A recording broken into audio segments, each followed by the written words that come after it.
Hello, bienvenue à toi dans cette nouvelle vidéo de la chaîne YouTube Apprendre la pyrogravure. Aujourd'hui, on change de cadre. Je vous emmène avec moi dans ma cuisine pour vous proposer une recette DIY extraite d'un livre de pyrogravure en anglais. Je vous montre.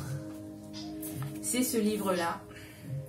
Ça s'appelle Creative Wood Burner Project Pattern and Instruction to Get Crafty with Pyrography. C'est Bill Ockey qui a écrit ce livre et je vais vous proposer une des recettes. Au fait, je m'inspire de sa recette, mais ce n'est pas exactement la même recette à un ingrédient près. Cette recette, c'est un baume à base de cire et de l'huile. Pourquoi? Pourquoi faire surtout? En pyrogravure, on va réaliser ce type de projet, par exemple des cuillères pour avoir des ustensiles de cuisine fun, originaux dans sa cuisine. Au départ, j'utilisais l'huile de lin, le vernis d'huile de lin. Après recherche, j'ai vu sur certains commentaires du produit sur Amazon que ce produit n'était pas compatible avec des ustensiles de cuisine. Et du coup, je me suis dit, il faudrait que j'en trouve un autre. Il y a d'autres types de produits comme celui-ci, je vais vous mettre une image, que d'autres pyrograveurs sur internet utilisent pour sceller leurs ustensiles de cuisine en bois. Alors, pourquoi j'utilise le terme sceller? Pour que l'ustensile en bois dure dans le temps, on va appliquer au fait une cire et de l'huile. Ça va fermer les pores du bois, ce qui fait que le bois il va pas bouger dans le temps. Le vernis d'huile de lin que j'utilisais depuis quelques années fonctionnait bien. Je suis pas malade, du coup je vais creuser pour savoir pourquoi. C'est déconseillé pour des ustensiles de cuisine, mais vous voyez, ça bouge pas. Et en plus de ça, ça permet de garder un bon aspect du bois en termes de couleur. Sur ce, on passe à la recette. Pour réaliser la recette de baume, comment je l'ai appelé déjà? En anglais, Bee, dans son livre, elle appelle balm wood, baume pour le bois. Donc c'est un baume pour le bois. Il nous faut de la cire. Ici, moi, j'ai de la cire de soja. Dans la recette de base, c'est de la cire d'abeille. Et il nous faut de l'huile de coco. Il faut juste 2 ingrédients. Donc la seule différence avec la recette dans le livre, c'est au niveau de la cire. Et j'ai posé la question à l'autrice s'il y avait un souci de faire avec une autre cire. Elle m'a dit non, du moment que la cire était compatible avec des ustensiles allant dans la cuisine. Un peu, je peux dire, comestible si vous voyez. Et je me suis renseignée, la cire de soja peut être utilisée par exemple pour faire des baumes hydratants pour les lèvres. Je me suis dit, vu qu'on peut hydrater les lèvres avec, je pense qu'on peut l'appliquer sur du bois qui va servir à mélanger une sauce bien copieuse en cuisine. Et avec ça, j'ai pris un petit bocal dans lequel je vais mettre le résultat de la préparation. J'ai ma machine cuisseur vapeur. Je vais mettre tout ça à la vapeur et du thé. C'est parti. J'ai un souci au fait, mon téléphone n'est pas sur un trépied, mon trépied ne bouge pas, en tout cas le petit que j'ai n'est pas suffisamment flexible pour faire une vue en plongeant de cette manière-là. Donc je vais tenir mon téléphone tout le long du tutoriel. Dans la recette, les ingrédients c'est 2 quantités d'huile de coco et 1 quantité de cire. Du coup ici la cire de soja. Et en termes de quantité, moi j'ai pris 7 petites cuillères. Donc vous pouvez avoir d'autres mesurettes. Vous savez, il y a des petites cuillères creuses qu'on utilise souvent en mesurette en cuisine.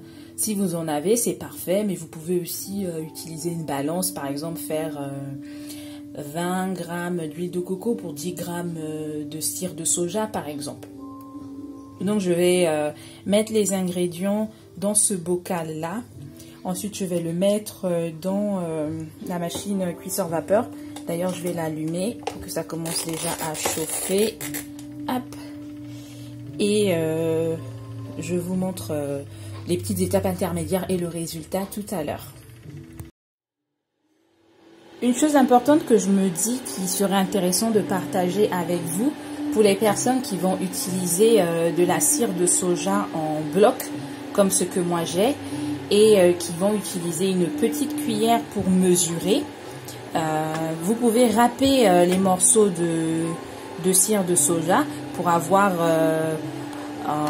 une texture un peu plus fine qui va être facilement mesurable avec une petite cuillère pour qu'on soit assez équilibré en termes de proportion. Parce que effectivement sur une petite cuillère comme ça, sur l'huile de coco, et si on met ça sur une petite cuillère, c'est peut-être un peu plus. Alors du coup j'ai fini de râper j'ai bloqué la cire de soja et l'eau sur mon cuit-vapeur est déjà à ébullition. Et donc dans les instructions, c'est lorsque les deux ingrédients commencent à être à ébullition, on commence à mélanger. Et là, alors vous avez un peu de vapeur, je m'écarte un peu. Là pour le moment, ce n'est pas à ébullition, mais c'est en train de fondre. Du coup, je vais laisser fondre. Autre chose que j'ai oublié de vous dire, j'ai une petite spatule que je vais utiliser pour facilement mélanger.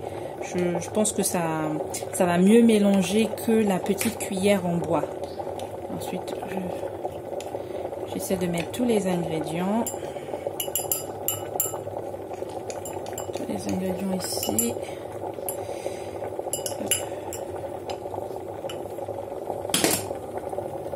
Voilà. Et sur la portion que j'ai utilisée, que j'ai râpée, vous voyez, il en reste encore. Donc, si j'avais mis tout le bloc à porter à ébullition, je pense qu'en termes de proportion, j'en aurais pas beaucoup. Alors, j'ai fait juste des petites quantités pour tester, pour voir ce que ça donne. Là, j'ai des cuillères que j'avais déjà pyrogravées, que je vais sceller avec ce produit de finition.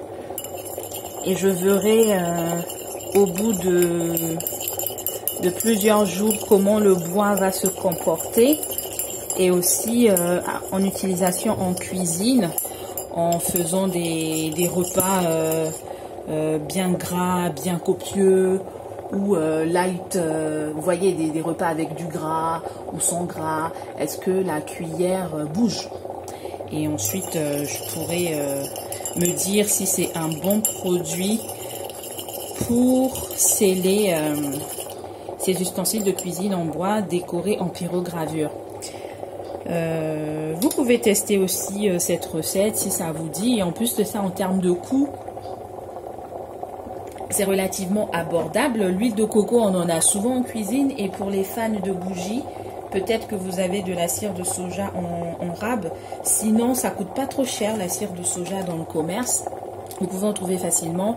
Mais après, à vous de voir. Soit vous partez sur des produits déjà tout faits, comme le Butcher. J'ai oublié le nom. J'arrive pas à le prononcer. Je vous mets la photo là.